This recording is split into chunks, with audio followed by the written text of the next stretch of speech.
Bom dia, Manhã com Deus, bom dia a todos, que Deus possa tocar no coração de vocês, que essa manhã seja uma manhã próspera diante da face do Senhor.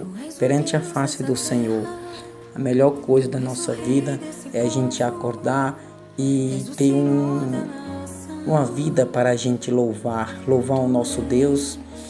A melhor coisa é a gente passar a manhã com Deus, começar o nosso dia na presença de Deus. Se você começar o teu dia na presença do Senhor, louvando o Senhor, você terá um dia abençoado. Mesmo que venha problemas, adversidade, mesmo que não seja um dia fácil, Deus ajudará você a passar cada obstáculo, porque Ele disse que não ia ser uma vida fácil. Ele disse: o mundo tereis aflições, mas tenha bom ânimo, eu venci. Ele falou no profeta João 16:33, Jesus falando essas coisas, diz: essas coisas vos tenho dito para que tenhais paz em mim. No mundo passais por aflições, mas tenha bom ânimo, eu venci o mundo.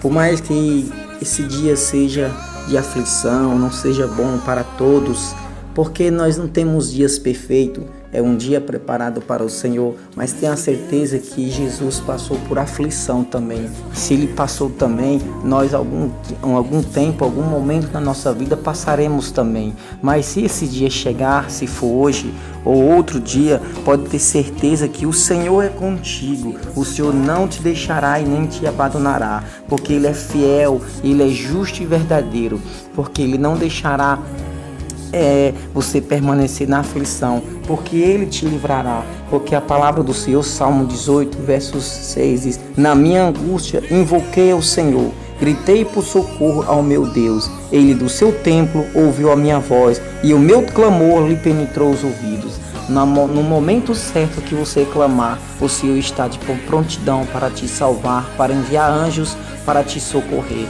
Você não está só. Não está só nessa batalha, pode ter certeza que aí onde você está, Jesus está contigo para te ajudar no que você mais precisar. No que você mais precisar, o Senhor está contigo. Ele não te deixará e nem te desamparará, porque essa foi a promessa que ele disse, que não te deixará e nem te desamparará todos os dias. Ele diz: eis que eu estou convosco todos os dias desde a consumação dos séculos. Amém, glória a Deus. Agora vamos meditar na palavra do profeta Samuel, capítulo 4, versos 19 a 22.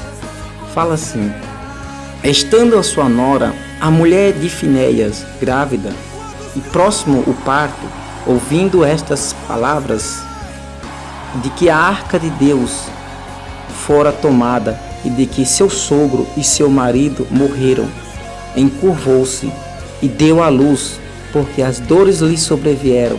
Ao expirar, disseram às mulheres que assistia: não temas, pois tiveste um filho. Ela, porém, não respondeu, nem fez caso disso. Mas chamou ao menino e acabou, dizendo: foi-se a glória de Israel. Isto ela disse, porque a arca de Deus fora tomada, e por causa de seu sogro e de seu marido. E falou mais: foi-se a glória de Israel, foi tomada a arca de Deus. Ó Senhor Deus de Israel Todo-Poderoso, que não seja o homem, Senhor, que não seja a minha boca, Senhor, que seja o Teu Espírito falando, meu Deus, nesse exato momento, Pai. Ministrar, Senhor, a Tua palavra, Senhor.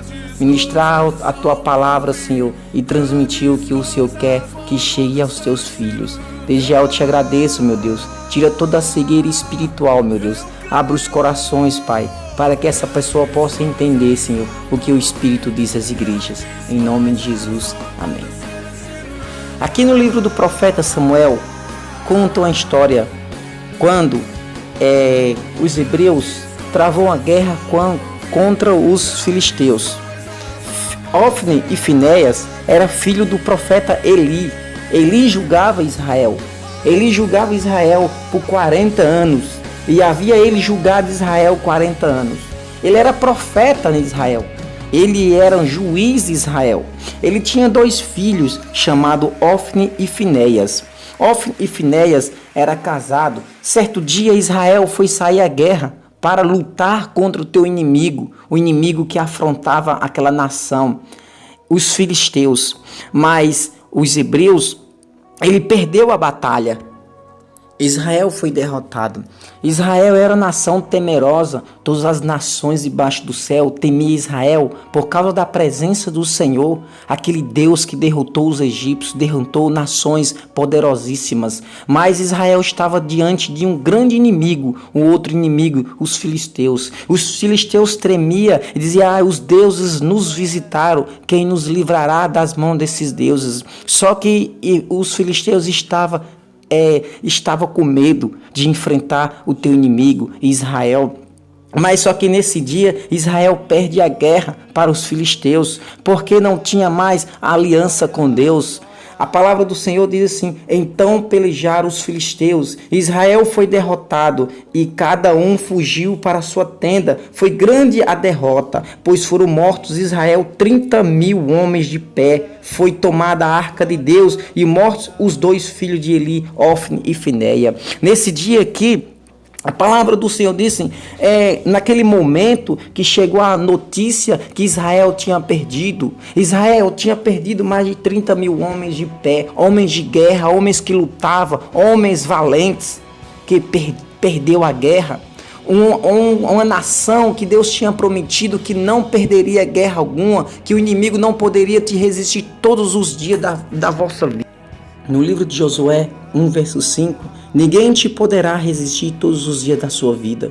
Como fui com Moisés, assim serei contigo e não te deixarei nem te desampararei.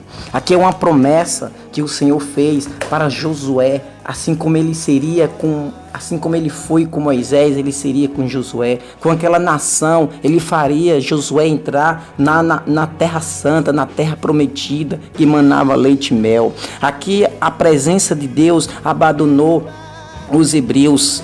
Israel perde a guerra, e os filisteus, ele vence a guerra, ele toma a arca da aliança, e Ofni e Finéia é morto.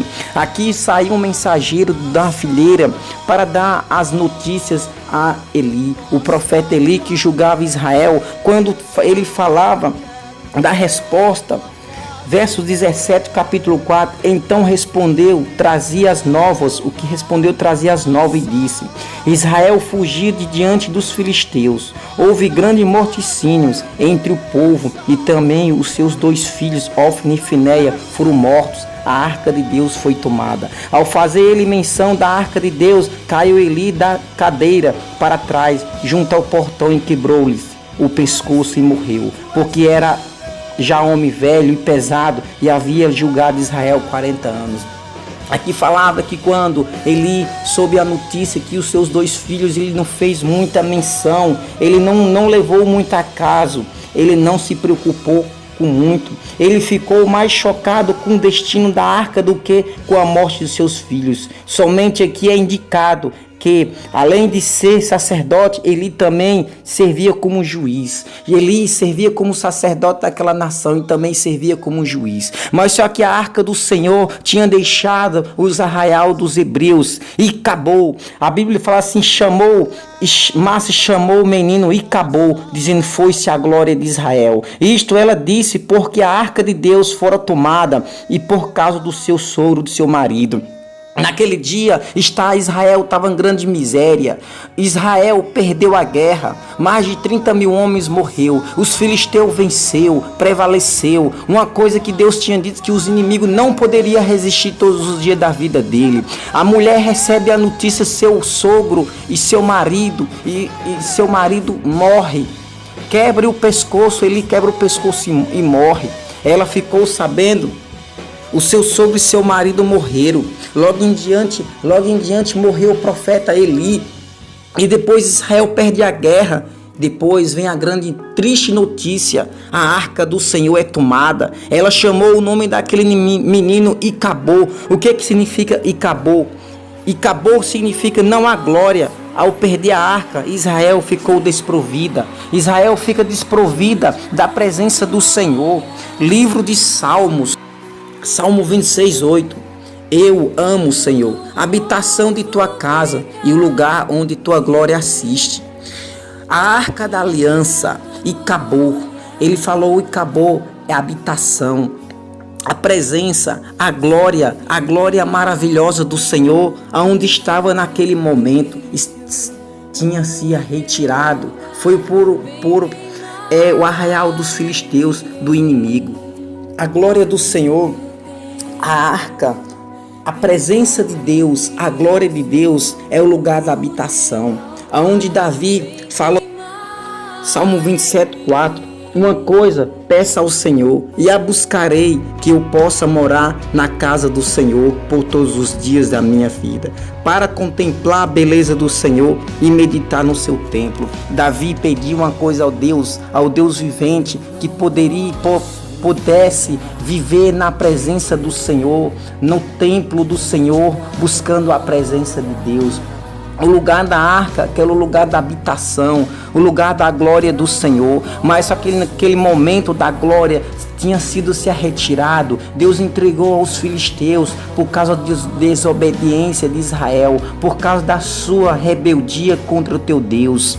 Livro profeta Jeremias 2, versos 11, houve uma nação que, ele pergunta, houve alguma nação que trocasse os seus deuses, pois que não era deuses, todavia o meu povo trocou a sua glória por aquilo que de nenhum proveito. Aqui o Senhor fala que Israel trocou a glória do Senhor, a glória do Deus vivente, a glória de um Deus vivo, a glória de um Deus que escuta, a glória de um Deus que ajudava Israel nas suas guerras, pelos uns deuses que é pedra, deuses que é barro, deuses que é ouro, deuses que não responde, buscando coisas, buscando feitiçaria. Deus pegou tua glória, o lugar da tua habitação, e entregou aos inimigos, aos filisteus, para que Israel fosse envergonhado, para que aprendesse nunca mais desonrar o teu Deus. Foi isso que Israel fez. Israel trocou a glória de Deus, a habitação do Deus vivente, por deuses alheios, por deuses estranhos, por deuses que teus pais não tinham conhecido.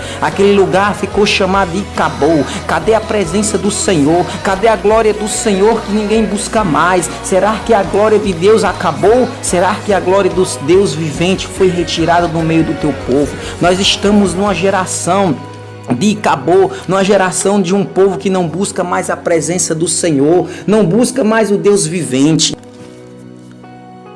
Foi tomada a arca de Deus e mortos os 2 filhos de Eli, Ofni e Finéia. Quando aconteceu isso, Israel entrou numa grande desgraça. Houve uma grande desgraça. Os hebreus perde mais de 30 mil homens. A arca do Senhor é tomada. A presença do Senhor é levada para o arraial dos inimigos. Agora quem está em glória é os inimigos.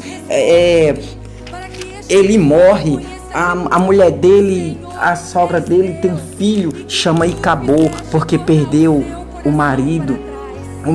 E grande desgraça houve naquele arraial dos hebreus. Livro de Salmo 78, verso 56, fala que os hebreus, eles deixaram a presença do Senhor, deixaram de buscar o Deus Altíssimo e resistiram o Deus Altíssimo e buscaram coisas que sem nenhum prestígio. Deus fala, ainda assim tentaram o Deus Altíssimo e ele resistiram e não lhe guardaram os mandamentos. Tornaram atrás e se portaram aleivosamente como seus pais. Desviaram-se como um arco enganoso. Aqui fala que por isso que Deus entregou a arca, a glória dele a teus inimigos, pois o provocaram com os seus altos, incitaram os zelos com as suas imagens de escultura. Deus enviou isso e se indignou, e sobremodo se aborreceu de Israel. Por isso abandonou o tabernáculo de Siló, que era a tenda onde a arca era guardada, a tenda de sua morada entre os homens, e passou a arca da sua força ao cativeiro e a sua glória à mão de adversário. Entregou o seu povo à espada e se encolorizou contra a sua própria herança. O fogo devorou os jovens deles e as suas donzelas não tiveram canto nupcial. Os seus sacerdotes caíram a espada, e as suas viúvas não fizeram lamentações. Aqui lamenta a grande desgraça de Israel por causa da presença do Senhor, por causa da glória do Senhor. E acabou, a glória foi retirada diante de Israel e foi passada para o inimigo. Vamos buscar a presença do Senhor para que a glória do Senhor permaneça na nossa vida, igual o salmista Davi disse: uma coisa eu peço ao Senhor, que eu possa morar todos os dias na presença do Senhor. Uma coisa eu peço ao Senhor, e Deus lança, e Deus escuta as nossas orações quando nós buscamos a presença do Senhor. Que Deus possa te tocar no teu coração neste dia, em nome do Senhor Jesus Cristo Todo-Poderoso. Fica todos com Deus. Glória a Deus. Amém.